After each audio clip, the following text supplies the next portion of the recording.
It is 10:43 p.m. and I am Pittsburgh bound. Hello everybody, welcome back to Break the Tackle. I am the Pep, here today to talk about my experience at the 2026 NFL Draft in Pittsburgh. The moment I found out the draft was coming to Pittsburgh, I knew I needed to go one way or another.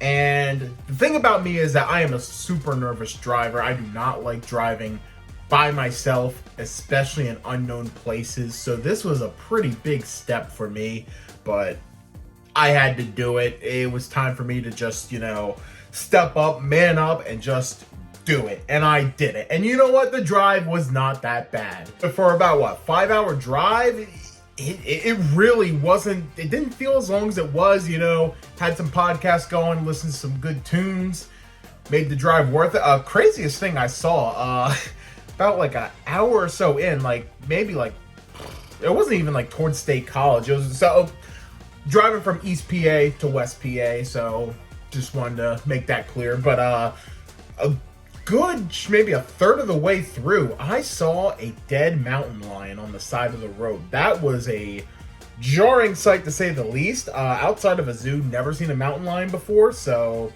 that's the first time I saw one in the open. Unfortunately, wasn't alive. Granted, probably would have been terrifying to see one alive, but that's besides the point. When I arrived at Pittsburgh, the first place I stopped was at DK Pittsburgh Sports. Now, if you're not familiar with DK Pittsburgh Sports, if you're a Steelers fan, or heck, if you're really a fan of any of the Pittsburgh sports teams, highly recommend tuning into their content, whether it be articles or videos.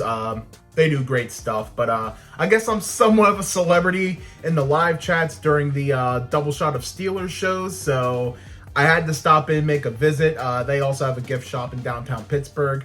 Check it out. Really fun experience getting to meet Day In, getting to meet Chris Halleck. Just incredible stuff. And I managed to get myself a souvenir. Got myself a t-shirt from DK Pittsburgh Sports because, gotta support. I feel like I should put this on because I'm wearing just, my tee. I haven't done a jersey review in a minute, so it's, guess should try something on. There we go. Pretty comfy. Maybe I got myself a 3X, the largest they had. My chest is a bit too big, but is what it is. Yeah, highly recommend you check them out. They do great content. And really just a little PSA from me. Whatever team you support, whatever city they're from, support their local media. That's usually the best info and resource you're gonna get for information out of your team, and not, no offense to, people of ESPN or NFL Network, but they're covering a bunch of different teams. Go somewhere where they just cover your team specifically. That's where you're gonna get the best info. This because the PEF is, wait a second. What is this? It's the PEF, everybody. I'm getting out of my chair. Here, sit down here. The PEF show. Show. I'm going for a walk. Oh, it is about time this happened. So overdue. You and Chris, I'll see you later. I was in the store almost the whole time. A little closer to Mike. Oh, sorry. I was in the store almost the whole time. I also did walk by Market Square, and they had some live performances going on that Wednesday, and that was pretty cool to see. I do have to mention, parking was not fun. Yeah, so there were two signs, one for event parking and one for the normal parking. And I thought, okay, well, the draft isn't today. The event parking is not what they're charging me. Yeah, they charged me for event parking. A whole $100 just to park in downtown Pittsburgh for 2 hours. That was not awesome. That really put a damper on my mood. Then I got my income tax back, and I'm like, okay, I feel a little better. But that's besides the point. So then I stopped at my friend Shane's. That's where I stayed for the weekend. He lives about 20 minutes west of Pittsburgh, so beats buying a hotel room. And I've been meaning to go out there for the last couple years. It's been a little bit since I got to see him out there, so got to visit him again, which is really cool. We went out to dinner. He took me to a place called Twin Peaks, which is not around where I'm at, but basically what I could describe it is kind of like Hooters, I guess, just in terms of what the waitresses were wearing. Yeah, I'll let you figure that one out. There's a reason they call it Twin Peaks, I guess. Pretty cool place. What did I get? I think I got like a chicken sandwich or something. That was pretty good. I mean, nothing that like, you know, I'd run home about, but I enjoyed it. Boom. Yeah, just boom. Hello, everybody. Welcome to Break the Tackle. I am the Pef. I got my friend Shane DeVoe here, and we are getting ready to go to the NFL draft. We're only about 20 or so minutes outside of Pittsburgh, and we're waiting for our Uber, and we're going to have a hell of a time. You ready, Shane? Best moment of the year, man. Let's do it. On Thursday, the first day of the NFL draft, we got there pretty early, like 8:30 in the morning. We Ubered out there because cheaper than parking, you know, especially after the parking debacle before. First chunk of the day, we were checking out the river, and I noticed there was a groundhog, and it was chilling out in the bush. That was really cool to watch. So there's some nature for you.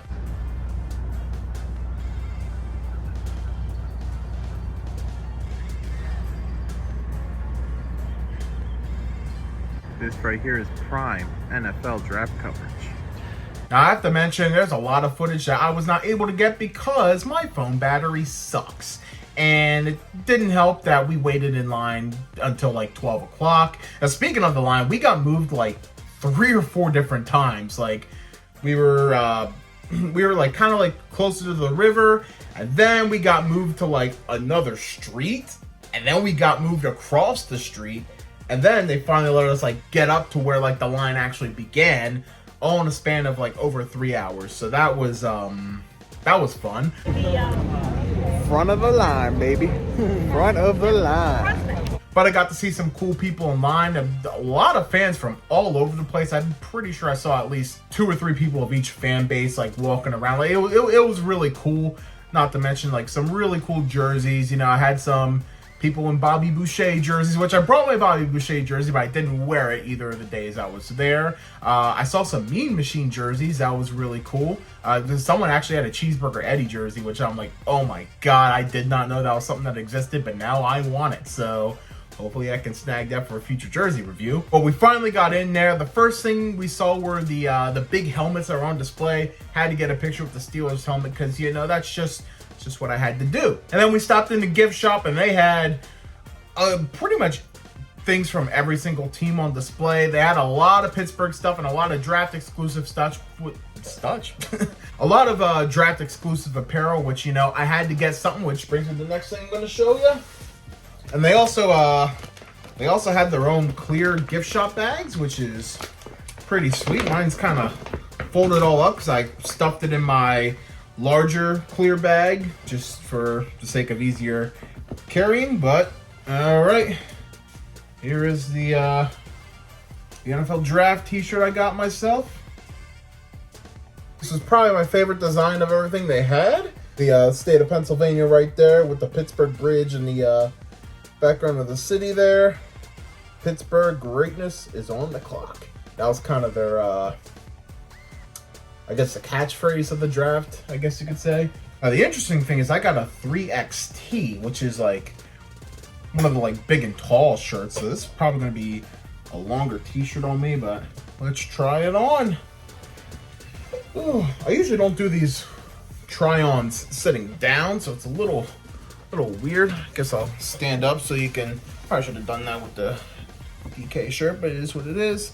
Okay, yeah, this thing is pretty long on me. I mean, I'm 6 foot tall, but yeah, it's comes down pretty far, but at least I don't have to worry about reaching up and having my belly showing. So I guess that's a plus there.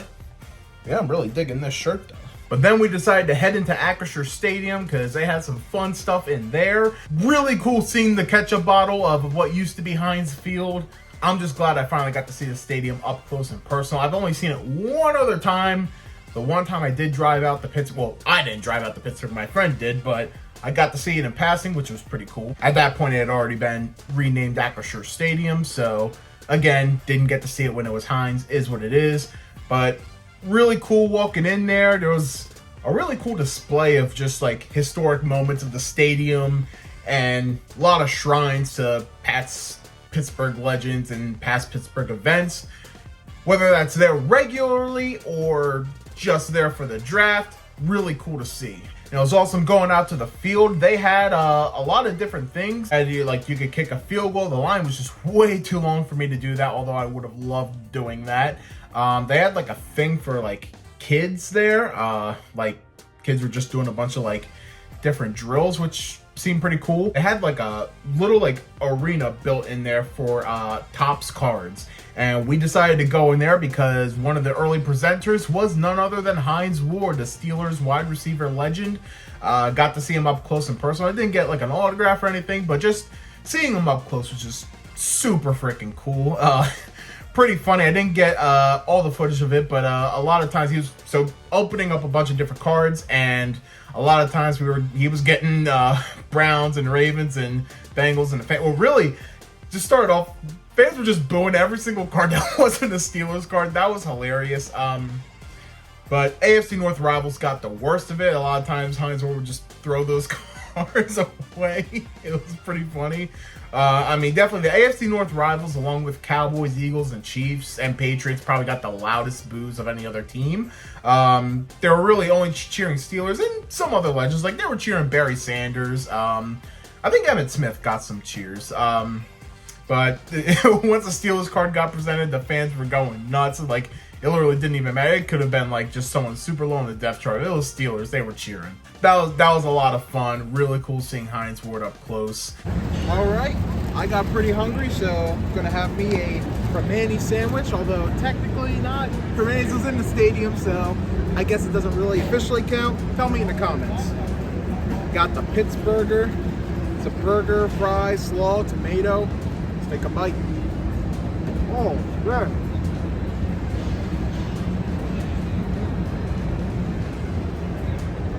Good stuff, man. It's a pretty big bite. Let's take a second one here.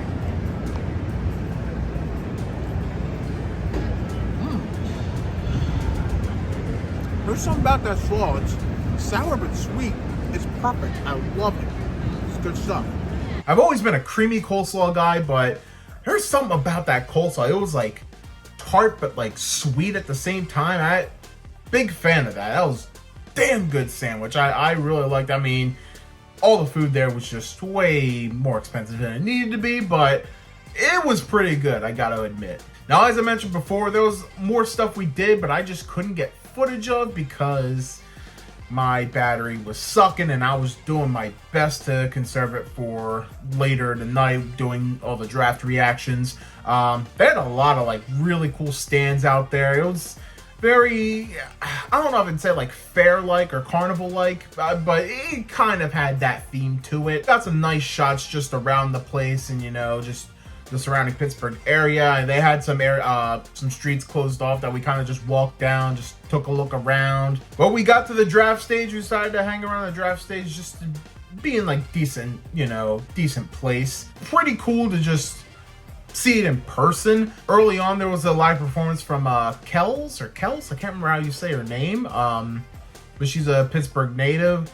I gotta say, she has a beautiful voice. Holy hell, her voice is amazing. She ended up doing the national anthem as well. The crowd was a lot of fun. You know, it almost feels disrespectful not to boo Goodell at this point. Like, you kind of have to boo him out of respect. I almost feel like, in a weird sort of sense.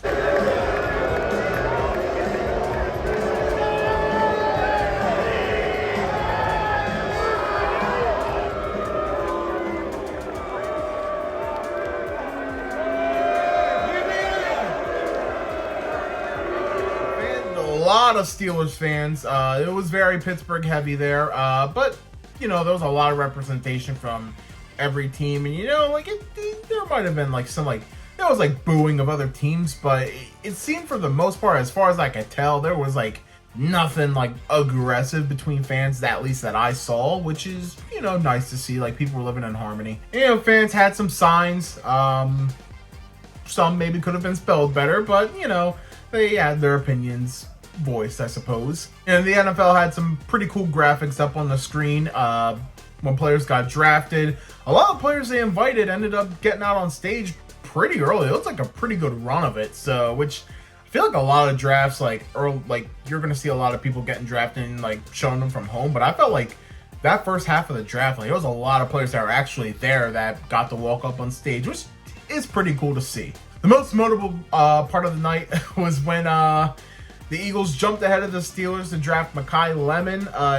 You could hear just the air like escape from everybody after that happened.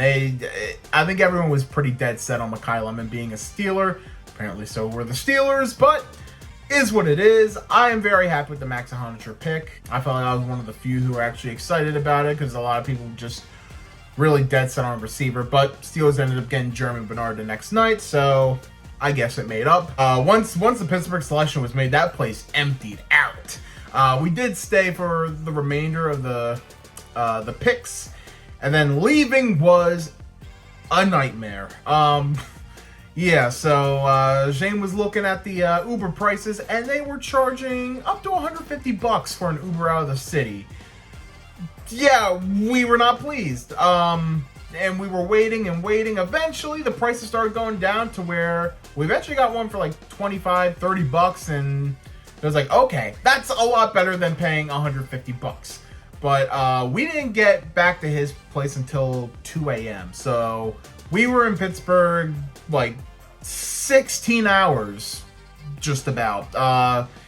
Yeah, it was a long day. We slept in. We got a lot of sun being in line, like, because at one point they moved us from in the shade to out of the shade, and yeah, I got pretty burnt, to say the least. We both did. Then came day 2 of the draft, and, you know, we decided to sleep in a little bit, you know, just kind of relax, because we had a long day before, but we got out there in the afternoon. Thursday, we went in the Acrisure entrance. We decided to go to the, Point Stake Park entrance because we didn't visit that area, and there were a lot more things to do there.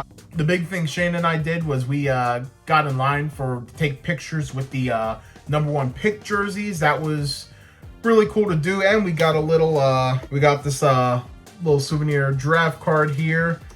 I didn't write anything down yet, but you write the round number, your name, like the whole shebang. So it's a pretty cool souvenir. I also got, I can't remember where exactly I got this from, but I got this, like, little thing here. Oh, okay, it's a Commonwealth Press is what it is. Guess I got that. But yeah, I thought this was pretty cool. There are a lot more food options there as well. I remember I got a, oh my god, it's killing me that I can't remember the name of the caterer, but it was a pretty, I got a pretty good pulled pork barbecue sandwich from them, and I got some pierogies, which they actually I get pierogies, I guess, are a pretty big Pittsburgh side dish, but they also topped it with like sauteed onions, and ooh, that added an extra dimension to it. I love me some pierogies. I mean, I love me some food. I mean, have you seen me? Pretty cool sights. Maybe my favorite one was the terrible towel art, like the dangling terrible towels that made a Steelers logo. That was so freaking cool. We ended up going on the Gateway Clipper. I believe it was the Duchess. It was. I think it was like the Duchess, the Queen, and the Princess, I think is what the name of the 3 Clippers are. That takes us from Point Stake Park to Acrisure Stadium, going across the 3 rivers, if you will. I guess technically we went across the Ohio, because I think at that point was when it was just one river. That was pretty cool. It's actually a shorter ride than I expected it being. Haven't been on many boats in my lifetime, but I guess that was kind of cool. Also, I forgot to mention the Point Stake forgot to mention the Point Stake Park fountain. That was pretty cool seeing the water shoot up. I'm a sucker for fountains. We got back to the draft stage because we got some live performances from Bret Michaels and Wiz Khalifa. And, I mean, they both killed it. Bret Michaels especially, just super energetic. He played his hits. I'm a rock and roll guy, so I'm a sucker for it. I ended up getting this, like, international, like, there was, like, an international food stand, and I got this, like, it was, like, a teriyaki chicken, rice, and, like, mixed veggies thing, and I I mean, it was good. It reminded me of like middle school lunch food, but in a good way. I know that sounds like a bad thing, but it made me nostalgic. Not worth 16 bucks, but it made me nostalgic. We decided we were going to watch day 2 from Acrisure Stadium. You know, we were standing, walking around a lot, you know, kind of wanted to relax a little bit. So we decided to watch it from the stadium. They had, you know, we could just sit anywhere we wanted in the stadium, which, you know, pretty cool. Got to take my first seat in Acrisure Stadium. Wasn't for a game. Hopefully we'll get there soon, but it was nice to actually sit in the seats. I will say they've probably been the most comfortable football stadium seats I've been in. I got to watch the draft from the Jumbotron, which was pretty cool. You know, Steelers fans had their towels out again. You know, it was just really cool getting to see it from another perspective. I think the only bummer not going on stage day 2 is there are a lot more players present that we could have seen in person, but you know, it was still really cool experience. We got to relax more. After the Drew Aller pick, we ended up leaving to try to catch an Uber a little earlier. Definitely not as bad as it was night 2. I think we ended up getting back home around 11:30, I want to say. Did not go day 3. At that point I was gassed. I ended up going home around, I think I left around like 10. Got home by 3-ish. I'd say my only regret is I didn't get to see the Eli Heidenreich moment. That would have been really cool to see in person, but is what it is. The weather started getting a little nastier too. But all in all, it was just really cool experience. Really nice getting out to see Pittsburgh in person. Really nice to getting to see my first NFL draft. Hopefully my first NFL game will be coming soon. I think next year it's going to be in DC. So if you have an opportunity to go to NFL draft, it's definitely worth going. Hey, you better like and subscribe. We are so close to 500 subscribers. We are almost there. Come on, let's make it happen, people. Let's get there. Be sure to leave your comments down below. Would love to get your thoughts, your feedback, and tell me what kind of videos you want to see in the future. The plan is right now we're going to have at least bi-weekly videos every Tuesday with shorts and TikToks coming out every week. We do jersey reviews. Going to be doing some merchandise reviews pretty soon, and we're getting pretty close to prediction season. We're probably going to have some predictions out soon. Probably going to be talking about thoughts on the schedule release, so be sure to check those out. Also, if you're a big fan of movies, got a new movie reaction channel. It's called The Real Deal Crew. Myself, along with others, reacting to movies for the first time. It's a whole lot of fun, so if you're a fan of that stuff, be sure to check it out. You could also find me personally at IamThePef, separated by underscores, on YouTube, Instagram, and TikTok. And as for Break the Tackle, we also have Instagram and TikTok, so be sure to check those out as well. Thank you for watching Break the Tackle. We love football. We talk football.